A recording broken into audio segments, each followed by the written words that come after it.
жеңебиз кызмат кылып атына. Эртең тойго даярдык. Ассаламу алейкум. Казакстанга келип калдык. Сон жашайт экенсиңер. Может, көз тийбесин. Реально айтам, бактылуу экен өкөтең. Мындай. Сон жашашат экен, бизге тамак коюп берип, ушундай. Хайпескен капысчы. Хайпескен чынында үйлөнүштү. Ата-энесинин, Нурдолиптин ата-энесинин менен бирге жашашат экен. Сон мындай жүзүм болгондора деп коелу. Эртең той болот да?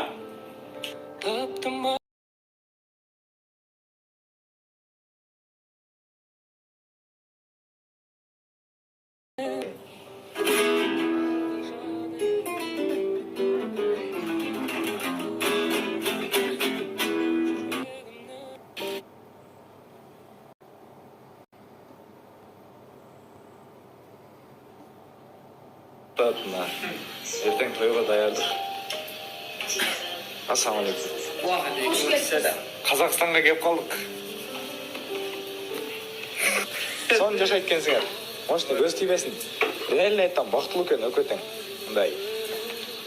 Сон жашашат экен.